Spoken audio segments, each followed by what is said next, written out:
Hello, listeners. Welcome to yet another episode of the Startup Catalyst. Special guest and mentor today is Vishwanath Surendiran, Vishwa for short. He's the founder of Startups Team A. He's got a pretty impressive background, graduate from PhD Tech, master's from IMB, spent more than a decade plus in corporate life, both in India and the UK. And we are very privileged to have him as our mentor on GRG Gen Next. Welcome, Vishwa. Hi, Hetal. Thank you for having me. It's my pleasure and honor to be here associated with yourselves. Awesome.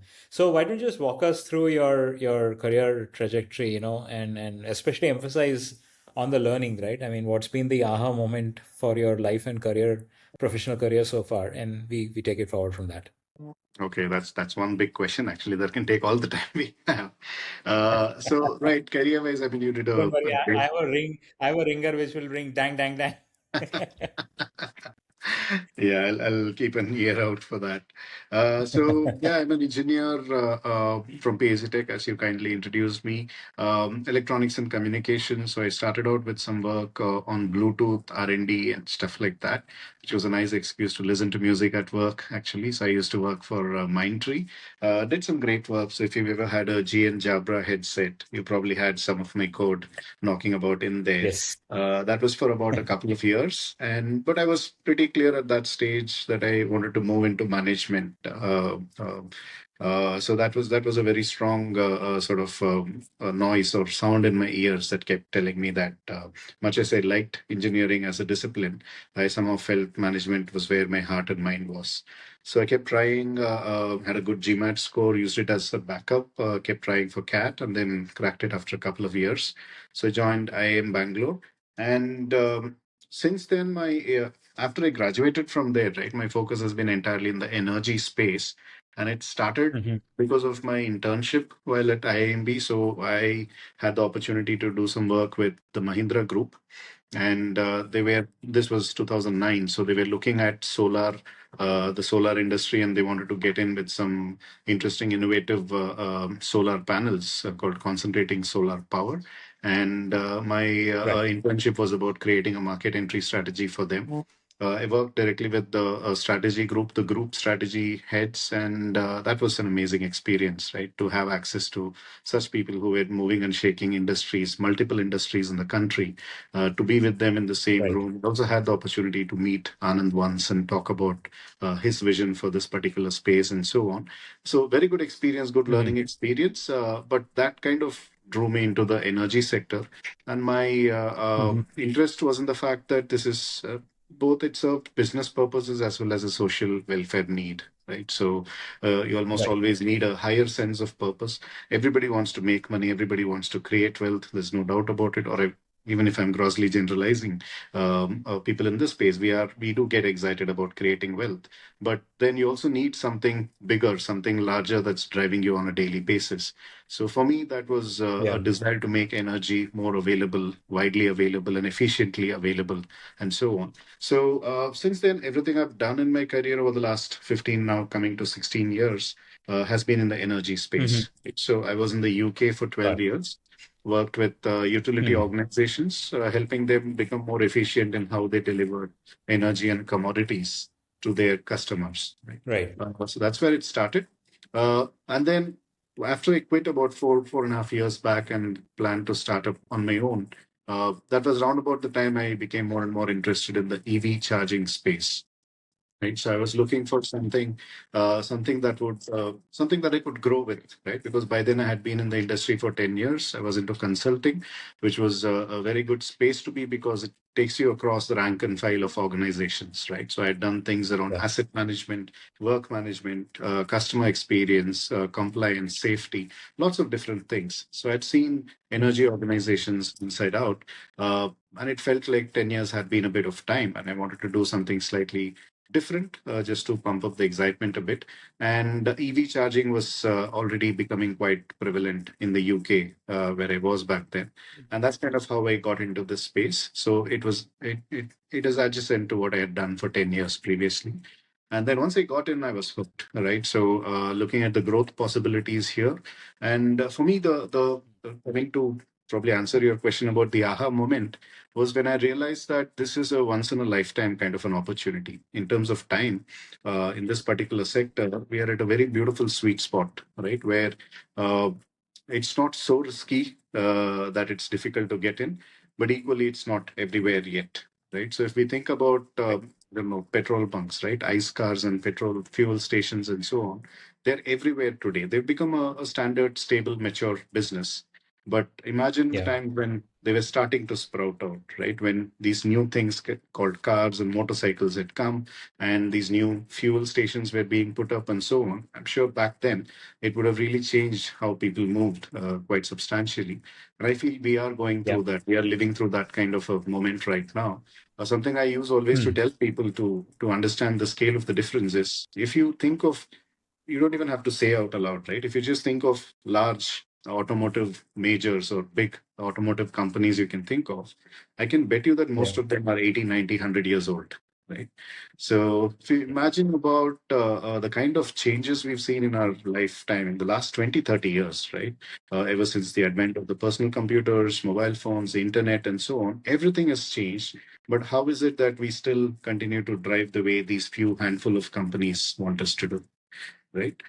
So that is something we are breaking now. We are democratizing this whole industry. And likewise, alongside mobility, there is also the energy side, where if you look at energy used for mobility, especially, it comes from a few small pockets around the world, right?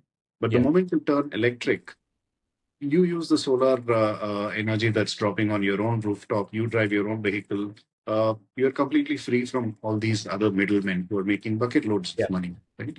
Those were the bits that got me quite excited. So when you think of India, if we specifically focus on our country, Yeah. the amount of money we spend on importing crude oil, right?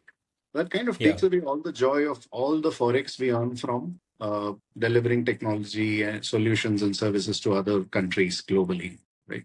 So, what is the point of earning so much money and creating so much wealth for us by delivering wonderful, innovative, and frontier level services to other countries on the one side, and use all Yeah. that money to buy crude oil?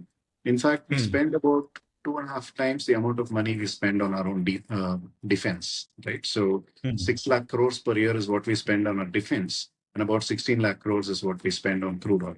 Right? Now, Oh. imagine if we're able to convert all of that, right? If we're able to say, sorry, we have enough solar power in our country, we'll move ourselves.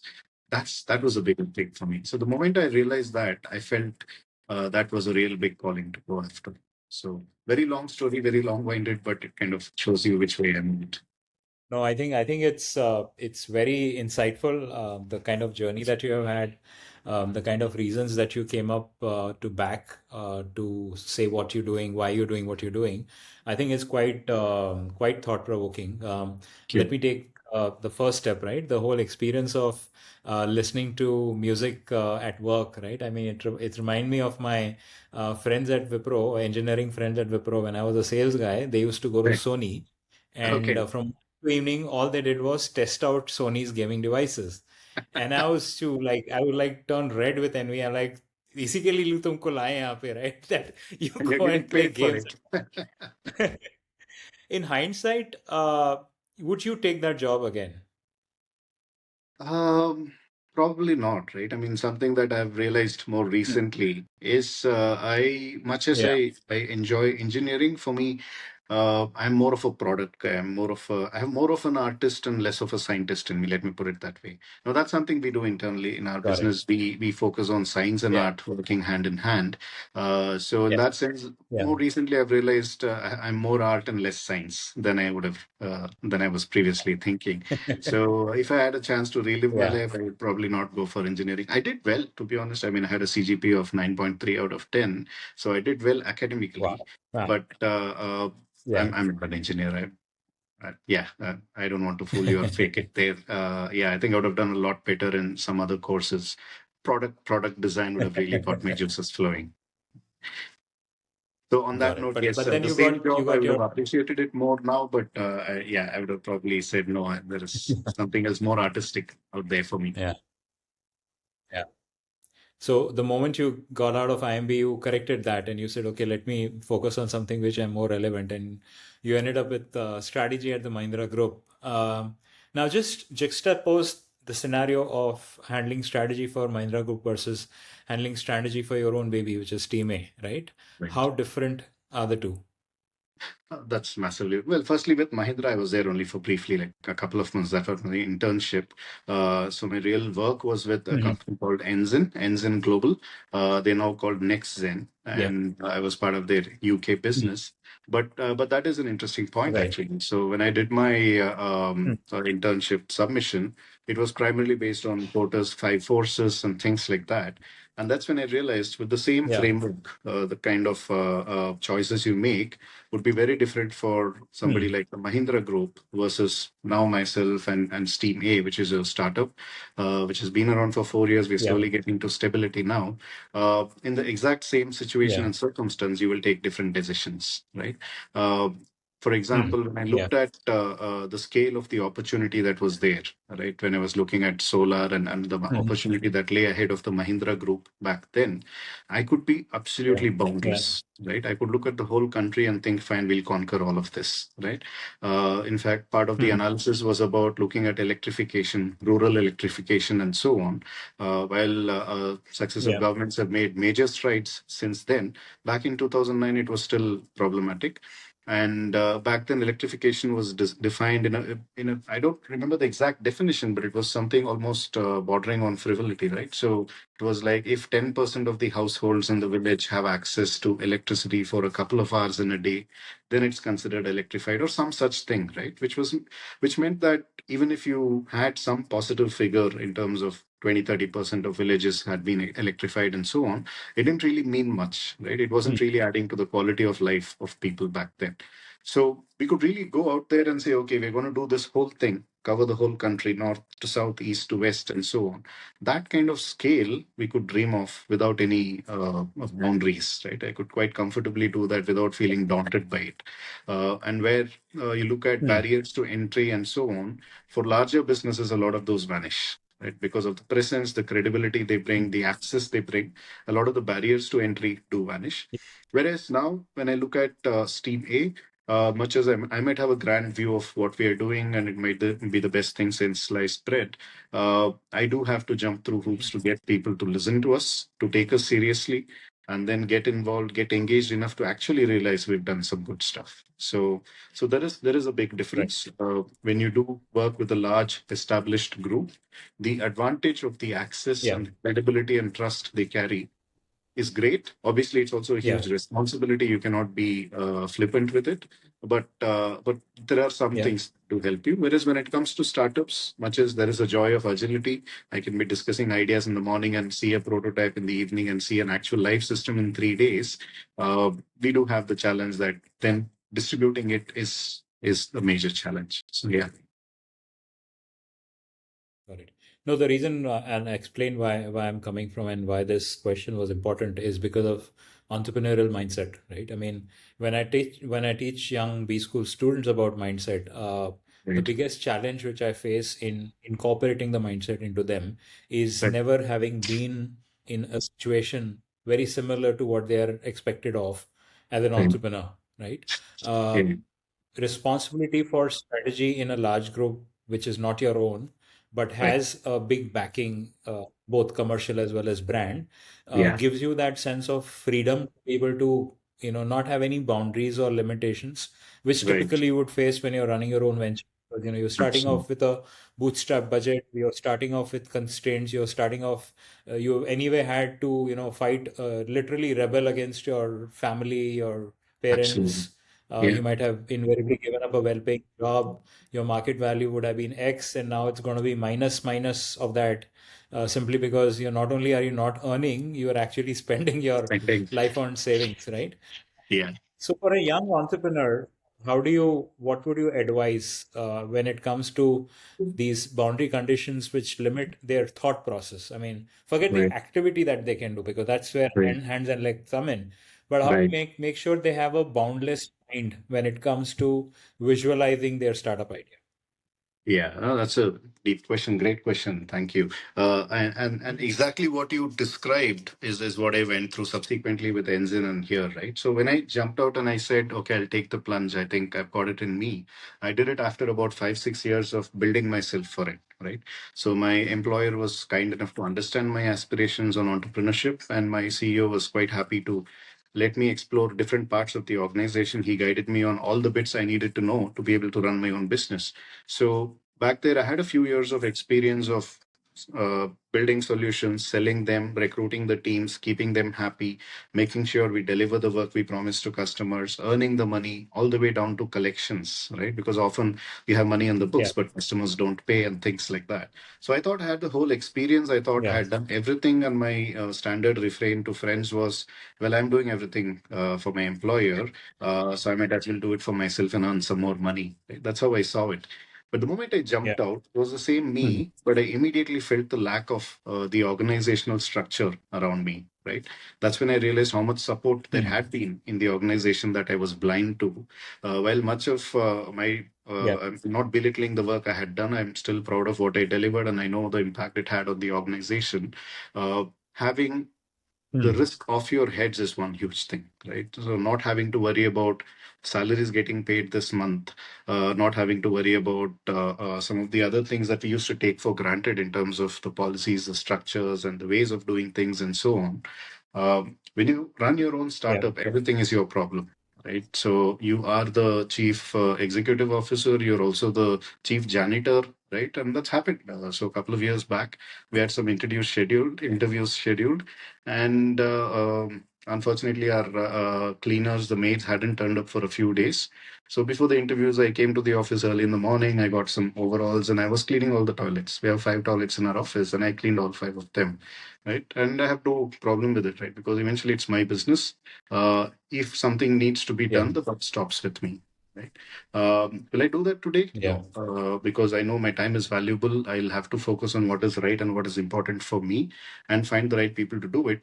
But in early stages, it takes a bit of setting up, a bit of time to set the organization up, right? And in that case, you need to be 100%, 200% present for the organization, right? Anything can go wrong. There'll be lots of things going wrong, and it's all your problem, right? Because there's a classic problem Right. here. Uh, Most people, I mean, let's say people who get into entrepreneurship after some experience, like I have, right? So Yeah. we know what good Hmm. looks like. Okay, we don't come in crazy. We know what good looks like. We are used to having good people around us who've helped us through the journey, worked with good employees, and so on. Now, when I want to start up, obviously, I cannot afford good, right? So you then pick people you can, younger people, where obviously you're always conscious about burn rates and costs and so on. So pick younger people, but good people who can be there for the long run, and work with them, shine them, nurture them, and bring them to a space where they can start delivering good work for you. Now that is a long drawn process, Right. right? It's not a day or week. It takes years to get there. And who knows how many of those people will be with you Hmm. after you're actually done with them, right? Because often after 2 years or two and Hmm. a half years, people think it's time to jump and get a few percentage points more of income. So there is a lot Yeah. happening that stage when you run your own business. You should have the mental space for it. Hmm. Right? It is exciting. I'm not saying it is bad or anything, but it can be quite daunting. It can sometimes feel thankless, right? It can sometimes feel like you're getting barraged from all fronts. It certainly gets easier if you Yeah. do all the right things at the beginning, right? If you take shortcuts at the beginning, Hmm. you're just creating ticking time bombs which can come back later. So what I mean by that is something I Right. believe we did very well was particularly with respect to our focus on people and culture, right? So before I even had Hmm. let's say a business plan in place, before I even knew what we were exactly going to do within the EV space, right? So I knew we were going to do something in EV charging, but I didn't know what it was going to be. Yeah. We had already written and drafted a formal culture handbook, right? It was like 14 pages or something, describing exactly who are the kind Hmm. of people we would recruit here, and what is the kind of environment we would create for these people to thrive, and so on and so forth, right? And we were very Hmm. very specific. One of our cultural top three cultural priorities is good people even over pace of growth, right? It's not something you hear in many Yeah. places, because growth often pushes you to Hmm. do things you wouldn't normally do. Right? That's something we were very conscious about. Yeah. Every single person we recruited, we wanted to make sure that they absolutely fit us culturally before we even evaluated technical Hmm. competencies and relevance to us. And today, I can look back with Right. happiness and say that was the right thing we did. Right? It slowed us down. So I moved to Hmm. India in 2022 March, and my desire was to have a 25-member team by 2022 December. When we actually got there, it was 2023 December, right? I was like 1 year late in pulling the team Hmm. together. My products were subsequently much later. They came out much later than I was hoping they would come out by, and so on. But there was not a problem because we now have Right. a good bunch of people. Culturally, we are quite well set. And it's now been a year and a half or two Hmm. since culture stopped relying on me individually. So in early days, as an entrepreneur, one of the requirements you've got to be aware of as in addressing the incubatees, the founders really Yeah. drive the energy of the organization. Like the whole organization looks up to Hmm. you, especially as I described, we have a bunch of young folks who are there who've never really done much else. Yeah. They're really what they're doing with you is how they Hmm. believe the world works, right? So if you come in with a sullen Yeah. phase, you're down on your mood because you had a bad investor conversation or somebody you were hoping would join, ghosted you on the day of joining. You have numerous things that can and will go wrong every single day, but you need to build the tenacity and Yeah. resilience to almost have Hmm. one strong filter on that between yourselves and the team. You as a founder or entrepreneur Hmm. might be having an absolutely crappy day, but you need to make sure that you don't pass that Yeah. energy on to the rest, right? And that was difficult because in early days you will have too many crappy days because there are always so many things going wrong. Yeah. So that used to take its toll on me. So I had to rely on spirituality, I had to rely on meditation and things like that to try and keep resetting my mood and my own energy and vibe so I don't infect others if I was not in a great mood. But over time, we Yeah. realized that now it's not been reliant on me for the last year or year and a half. I can be a lot more authentic to my own emotions and feelings right now. I can just quietly sit there, do what I need to do. But the rest of the organization still knows Hmm. how we roll and they keep carrying it on. Right. So things do get easier over time as long as you do the right things at the beginning. Yeah. If you take shortcuts, then you spend a lot of time unpicking all of those wrong moves at a later stage. So Yeah. again, some people do come into this with the intent of flying by night, right? I want to come and start, raise my valuation, raise 2, 3 rounds, get a decent exit, and go and settle down in Seychelles or whatever. If that's your desire, yes, then don't take any of my advice, right? So what I'm talking about is building an Yeah. institution, something that will grow Hmm. and stand the test of time. So don't take shortcuts, is what I would say. Right. Got it. Got it. Now, again, wealth of data, wealth of information, and quite a few thought-provoking statements that you made. The mention about being a janitor and cleaning the toilets. A very similar story I'd heard in the other podcast I had done with Ashu, the founder of Guardian Pharmacy, where he had Okay. actually gone around, and when the staff was showing hesitation in taking up the responsibility for cleaning, he kind of showed the way and demonstrated that. So I think my question on strategy was more oriented around boundless mind in terms of visioning exercise. Right. And while you might probably be able to achieve that to a great extent, the underlying point is patience. And is your patience more a factor of the money in your pocket versus the level of faith you have in the vision that you have set yourself for?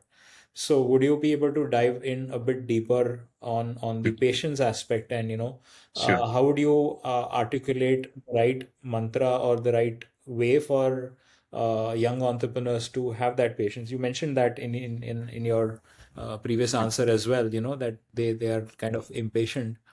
Right. What could give them that foresight? And of course, I wanted to touch upon one more thing.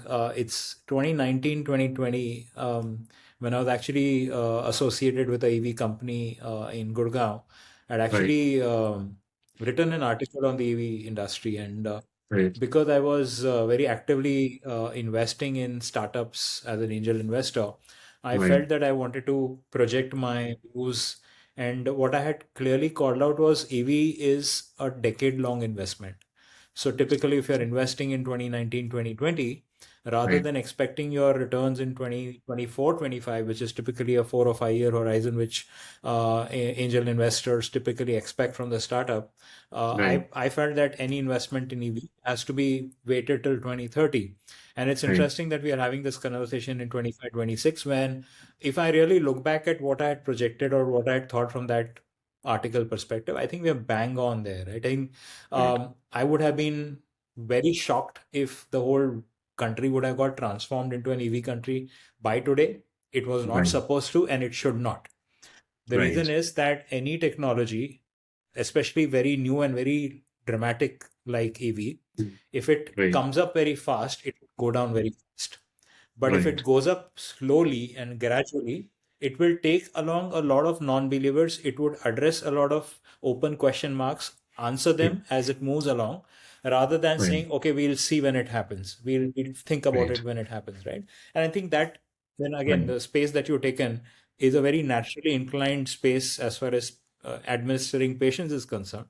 The fact that Yeah. your work experience before you start is fairly longer than the typical 2 to 3 years, or maybe at most 5 years is what entrepreneurs are advised, at least by me. So Right. maybe would you want to touch upon that? Sure. Did you Yeah. did you have a undue disadvantage that you were more mature? Did you have an undue disadvantage because you were in an industry which would have not allowed you to go really fast? Unless, of Right. course, you had Mr. Mahindra from your old days backing you with a stockpile of money, which sometimes can help you speed faster as well. Okay, great. Yeah, wonderful thoughts. And yeah, if you wrote that in 2019, 20, I agree. That was absolutely bang on. I think by 2030, we'll stop having people asking if EVs are making sense and so on. I would obviously like to believe they already are making sense, and it'll take a few years for the rest of the world or the rest of the country to come on board with that. So two parts to whatever you asked there. One is about the patience of being there and waiting for it. The other is my own age and stage of life that I'm in. So addressing the first part, which is about the industry and having the patience for it, right? It reminds me of something Manish Sabarwal, who set up and run Team Lease. So he was a routine speaker at IIM Bangalore, and the gentleman always spoke in one-liners, right? So something he said has stuck with me till date. So he said, success in entrepreneurship is about being in the right place at the right time, and you cannot control both, right? So you put yourself in the right place and wait for the right time to happen, or put yourself in the right place and survive long enough for the right time to happen, right? And I think that's something I've seen with some of my friends who've seen successes in their own ventures, to others who are really fighting it out 10 years after starting up and so on. So regardless of the nature of my specific industry, I think it is something we've got to be prepared for. It is going to be a grind. If you do hit some nice milestones in a short span of time, that's great, but it's more an exception than a rule, right? Because eventually, you see, it's not easy to convince people to take money from their pockets or budgets and hand it over to you. So if you want them to do that, then you should build something kick-ass, right? And that's not going to happen overnight. And if you do something overnight that's kick-ass, pretty sure there'll be five other people with more money and deeper pockets and reach than you who will copy you and probably beat you at the game. So good things rarely Yeah. get built, or let's say great things, fantastic things rarely get built overnight, right? They do need that investment of time, and that's where patience comes in. You do need a bit of impatience as well, because you need to make sure you survive long enough for the great stuff to come through. So there has to be some aspects where you need to be impatient. You need to make sure you bring in the money, you keep things moving and flowing, so you don't find yourself stuck somewhere. Hmm. But your vision, whatever you're achieving or whatever you're aspiring to achieve, has got to be something big, something futuristic, something of a moonshot. And by definition, that cannot happen quickly, right? So patience, and I did mention tenacity in my previous response. So patience is part of Yeah. that. It's natural expectation, right? So you've got to play Hmm. the waiting game to get to the place, as long as you're in the right direction, right? So that's something you have Hmm. to do, regardless of the industry. In my case, obviously, the industry Hmm. naturally demanded that as well. Uh, I see that as an advantage for Hmm. me, because I feel we are growing with the industry now, right? So we are able to have Hmm. good strategic conversations with the folks who are moving and shaking the industry at a national level, right? So 10 years down the line, I don't know if a startup would be able to speak to the Mahindras or the Tatas of the world. And today there are loads who are doing that, Mm. right? Loads in my sector, including Yeah. ourselves. We are having these conversations with the absolute leaders, the behemoth leaders who are driving the automotive sector in our country. And Yeah. that's happening because they are also Yeah. growing with this, right? It's a new space. So the larger enterprise players are more open for startups to come and work with them and walk with them in their journey. It really opens up opportunities for us. So I think while there is patience required to see big money and big growth come through, equally this is good because we are in a good place to put ourselves in the driving seat or alongside others in the driving seat for the industry. So I do see that as an advantage. In terms of my own stage of life, I do think it comes with both advantages and disadvantages. The disadvantages are more on the personal Yeah. front, like you rightly put, the opportunity cost. The opportunity cost is quite high at this stage. So it's not just about not Yeah. earning money, it's about putting money in and also considering that if I had worked elsewhere, I would have made this money, which kind of becomes a cost in your mind.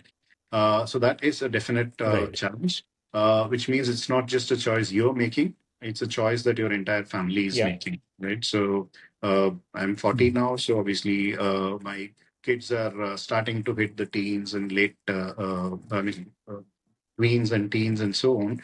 And my family, my wife, my kids, they're all used to the kind of lifestyle we had previously. And my wife also was a consultant in the UK, so we were able to afford the nice things in life. But now we are living within our own means. Yes, it is something we are having to live within limits and so on. So it's not just a choice for the individual; it's a choice for the whole family to make, and there is no certainty as well, right? Even now, I'm not sure next year this time where we will be, what will our condition be, and so on. That's a lot of risk to carry at this Yeah. stage. It's not going to be easy for most people, Mm. so I'm delighted I've got a wife who's signed up with keenness and passion in this journey. So that's the difficult part. I do Yeah. want to also share the advantage of this stage of life, right? So one thing is, now when I Okay. walk into a room to see a senior Yeah. client or prospect, and they see my gray hairs on the bits of my head where there is no hair and so on, they are ready to give me trust and respect to start with, right? So they are Yeah. ready to give me That's true. some time, and they would like to believe, especially in my case, I do come from the energy Yeah. sector. So I do Mm. believe there is a greater chance of a client taking me more seriously than someone who's come with, say, Yeah. who's fresh grad or a couple of years of experience and so on. So that advantage is definitely there. The other advantage is the networks Yeah. you carry along the way, right? So we are angel strapped as a business, right? So I put in my wife and I, we put in our lifetime earnings into this. But when things got tough, Mm. it's all my school, college, and friends who've jumped in to say, "Hey, yeah, we'll take care of the next couple of months of salaries and things like that." And Yeah. that's something with experience in the industry, with experience on earth, you start expanding your network. So you Hmm. have a greater chance of finding somebody to help you from somewhere around you, right? So that's another advantage that Right. does come with age and experience. As long as you Yeah. start up in your own industry, you have access, you have network, Mm. and you come with some understanding of the basics, right? So like the way Yeah. we set about building Steam A was by writing our culture handbook first more than anything else, because we've seen things in the past, right? We know that it's the one thing that can absolutely unpick great work that could be done elsewhere. And ever so often you see Yeah. startups are doing really well, but then are bogged down by employee issues and so on and so forth. Yeah. That's something I know. I learned that from experience. So experience can stand you in good stead. So yeah, I Yeah. would say it's in balance. It's what you need to do. A very interesting point you mentioned, because the moment you mentioned that, I thought it's the oldies, the people who are older would appreciate your gray hair. But then I realized that people who, incidentally, I mean, I don't know how many youngsters are coming in the EV industry, but even a youngster would come, he would be like, think 10 times before shouting at you or screaming at you for your bad product. He will be like, Vishwa uncle ko kharab nahi lage. So that comes with an advantage, right? I mean, I obviously worked with bosses younger to me, and I realized that it had its own advantages. So, provided I'm not a pushover, provided Absolutely. I'm able to match up to their speed, right? I Absolutely. think that Yes. that comes in as an important point.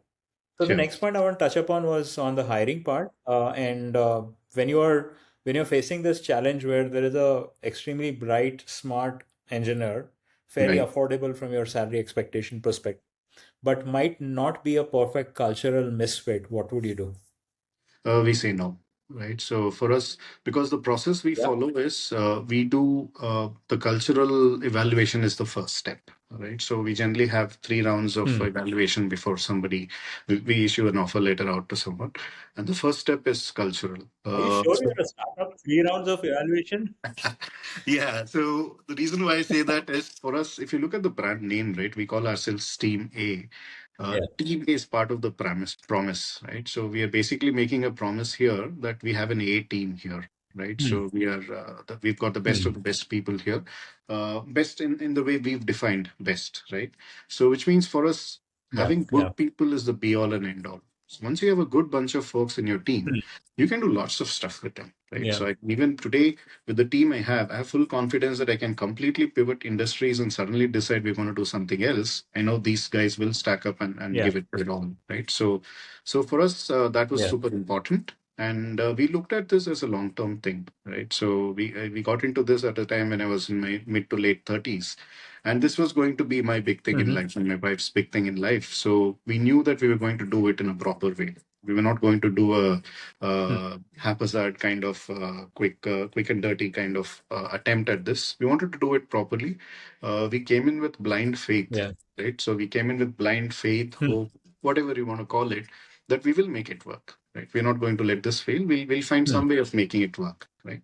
So that kind of Yeah. confidence, almost blind, brutally blind confidence, helped us, and that's why we were able to do some of the Hmm. things we did. Like I said, we got to critical mass one whole year later than we thought we would get to. So for me, getting the right people in was Hmm. super crucial because that was the core brand promise we were making. So the process, the step one Hmm. is the cultural evaluation, and that includes two parts, right? So we have this thing that belief. I did make a brief reference earlier. We are building a bunch Hmm. of a team of technologists who look at things with the eyes of artists, right? So techno artists or artistic Hmm. technologists, whatever you want to call it. So we do look at both aspects. So Yeah. creativity is super important for us, and we almost take it quite literally. So Yeah. we only consider people if they have serious hobbies or are sports people, right? To a decent repute. Yeah. So if you do say, for example, you're a dancer, then you've got to dance, right? If you're a singer, you sing in the interviews. And now we have enough capability in house to decide whether you're doing it well or not, right? So that is, I'm not even joking, right? That's truly, genuinely a part of our evaluation process. So what that means is we are finding a bunch of people who have a love for life, who have a life outside of work, who are creative by Hmm. themselves, right? And then get them to focus on technology and help them become or take their support to design creative solutions to solve challenges in the industry. So that's the approach we've taken.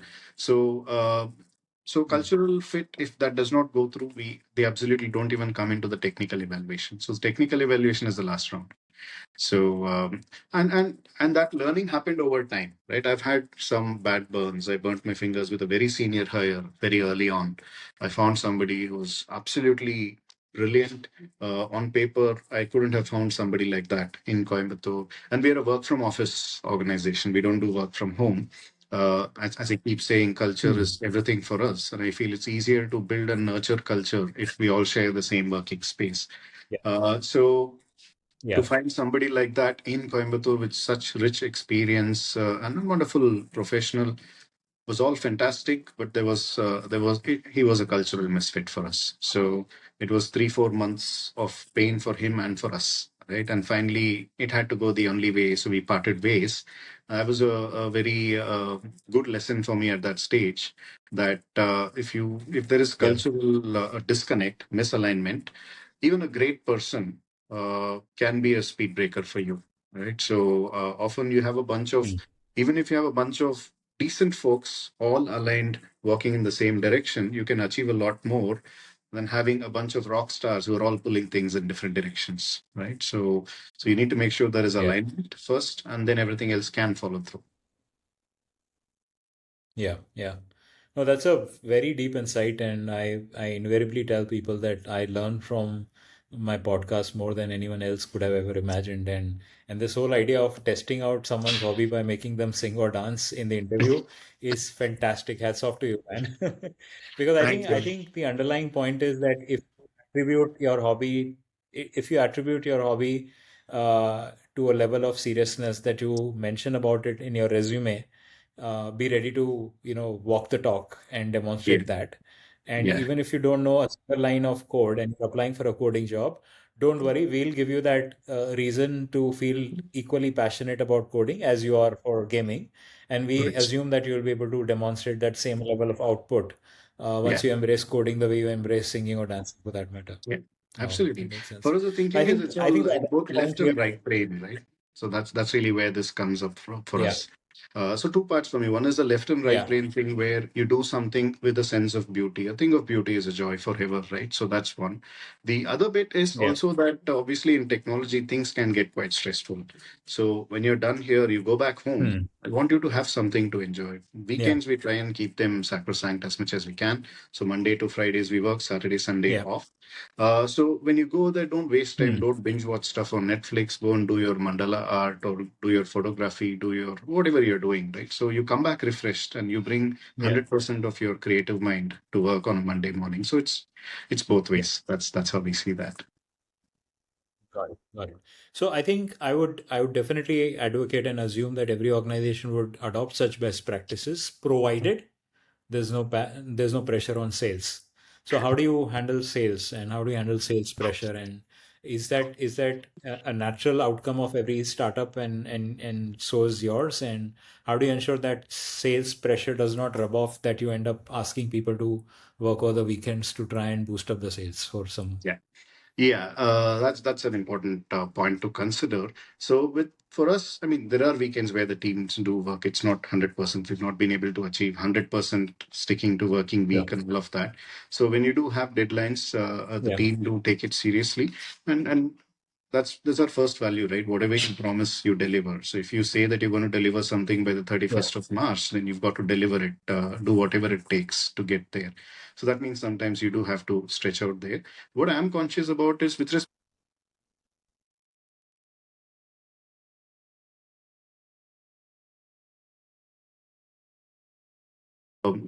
clear that we will only make promises we can keep, right? And we put enough buffer in there to make sure that we are able to deliver on the promises we make. And alongside that, building a bunch of really good folks, pulling them together, and having worked with them over the last 3+ years for the largest part, we've now built a good set of processes for delivery management. We've got good processes for estimations and so on. So, in a recent engagement, which was probably the most critical, most strategic engagement we've had since we kicked off, we delivered a 3-month project in about 6 weeks. Right. And this is to an overseas customer and we were able to deliver in 50% of the time, right? So that's kind of what we are trying to do here, and the customer was happy to pay for 3 months because the quality of work was good, our credentials are good, and that's good because we got a good bunch of people who are in a good environment. So all my answers eventually go back to having a good bunch of people nurtured in a good environment that does have a clear business case. You are able to make money out of this, so you're able to make profits and revenue out of this. But when you say make promises only which you can keep, does that mean that they're being very conservative in their estimates uh, and you're not there allowing is them to take target or something like that? there are times where we've kind of said, okay, let's stick our neck out and say something and make it happen, and we've done that. All right. So there are times when we need to Hmm. do that. If let's say it's a client we absolutely want to win at all costs and so on, we do that, and so that also exists. But as a discipline, I don't want us to become an organization where uh, see, this is something I learned in my previous work, right? So if you're delivering good work and if you're credible in what you're doing, customers actually can be reasonable, right? Because once they see that you mean what you say and you say what you mean, they will give you as Yeah. long a leash or a rope as they can possibly do. All right. So, Hmm. so Hmm. on that note, once you go and tell people, look, this is what I can do, and I'll make sure I deliver it in this time, in this style, in this quality, customers are all right. And Yeah. some of the advantage we have recently has been, of course, with AI coming into play, that does help quicken things up as well. So Yeah. that's again something that has certainly played a part. For example, when I say a 3-month project was delivered in a month and a half, part of it was also because Yeah. of the appropriate use of AI. But Yeah. again, you can't let AI run loose as well, right? Because it can play around with things, Mhm. and it's not fully there yet. So we still need to be in the driving seat and use it where we need to use it. But yes, I Hmm. don't think we are being conservative. Our approach has always been, because if you look at our values, the first two are really about promise and deliver, right? You have the courage to make promises and the commitment to deliver on your promises. And for me, all of that starts with knowing what you can promise. Right. So that's something we've developed now over the last 2 years. Our very first project was a bloodbath in this regard, right? So we promised the customer that we would deliver something in 2 months. We took 8 months, right? Because that's how much of discovery happened while we were in the process of delivering. Early stage, young teams, they were also discovering everything. So there was a lot of discovering going on all around. So it took us 8 months to deliver Yeah. something we said would take two. But now, the last few projects Hmm. we've delivered, we've absolutely bang on hit the target dates, right? So it's something we've evolved with, Hmm. we've grown over time, and we've become better at over time. Hmm. So is it more about under promise and over deliver? Is that more of a right mantra? While you might Eventually, we'll promise get a there. little bit conservative. Yeah. Yeah, that's where that's kind of what I'm indicating. But if you're really good at what you do, right, promise and deliver should be good enough. You don't even need to, because with under promise and over deliver, although that's what I'm telling the teams now, it still assumes that you don't know something you don't know, right? There are always going to be unknown unknowns, but the more you become an expert in Yeah. your industry, you should be able to stick your neck out Yeah. and say, I know exactly what this takes. So I will tell you Hmm. exactly what it takes and I'll deliver for that. Because with under promise, you're creating a bit of Yeah. wiggle room, right? And so that's the thing. It can help in the Got journey, it. but Got the it. eventual aim should be to promise and deliver. Okay. Got it. Very, very thought-provoking points. A couple of rapid fires, if you don't mind. Sure.